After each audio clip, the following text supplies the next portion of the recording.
बिस्मिल्लाहिर्रहमानिर्रहीम, यानी अल्लाह के नाम से शुरू जो बड़ा मेहरबान निहायत रहम वाला है।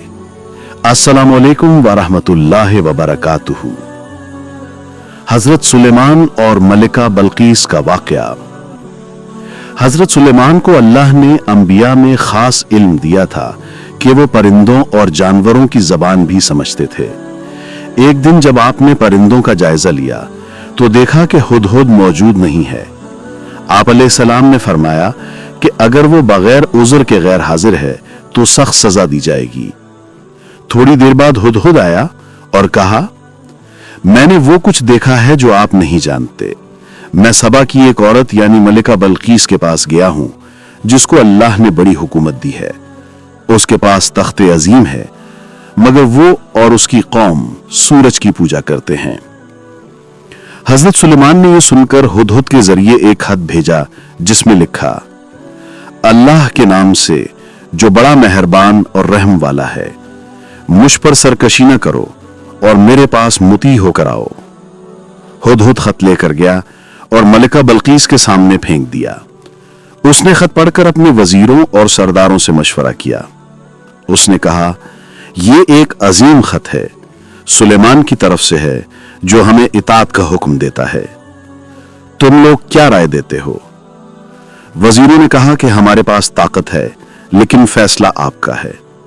मलिका बल्कीस ने कहा कि जब बादशाह किसी मुल्क में दाखिल होते हैं तो उसे बर्बाद कर देते हैं और मुअज़्ज़िज़ लोगों को जलील कर देते हैं। मैं एक तोहफा भेजती हूं और देखती हूं कि सुलेमान क्या जवाब देते हैं। जब तोहफा हजरत सुलेमान के पास आया तो आपने फरमाया, क्या तुम मुझे मालो दौलत से मदद देना चाहते हो? जो अल्लाह ने मुझे दिया है वो उससे कहीं बेहतर है। तुम्हारा तोहफा वापस ले जाओ। अगर वो इताअत न करें तो मैं ऐसा लश्कर लेकर आऊंगा जिसका मुकाबला वो न कर सकेंगे। फिर हजरत सुलेमान ने कहा कि कौन है जो इसका तख्त मेरे पास ले आए इससे पहले कि वो मेरे पास फर्माबरदार होकर आए।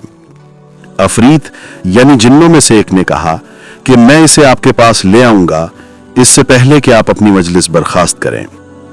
फिर एक और शख्स जिसके पास किताब का इल्म था यानी मुफस्सिरीन के मुताबिक आसिफ बिन बरकिया ने कहा कि मैं इसे आपके पास ले आऊंगा पलक झपकने से पहले, और वाकई तख्त आपके सामने मौजूद हो गया। हजरत सुलेमान ने फरमाया कि ये मेरे रब का फजल है ताकि मुझे आजमाए कि मैं शुक्र करता हूं या नाशुक्री। जब मलिका बल्कीस आई तो उसके लिए तख्त को पहचानने के लिए बदल दिया गया। पूछा गया, क्या ये तुम्हारा तख्त है? उसने कहा, यह बिल्कुल इसी जैसा है। फिर उसे एक महल में बुलाया गया जिसका फर्श शीशे का था और उसके नीचे पानी बह रहा था।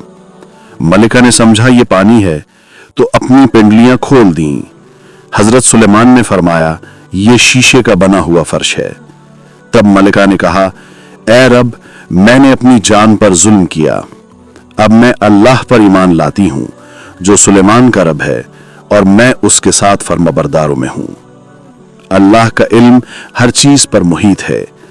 गुरूर और कुफर की हकीकत बेबुनियाद है। अल्लाह अपने नेक बंदों की मदद गैर मुतवक्के तरीके से करता है, जैसे हुदहुद के जरिए खबर मिलना। आजिज़ी, हिकमत और इंसाफ से सबसे बड़ी सल्तनतें भी इस्लाम के सामने झुक जाती हैं।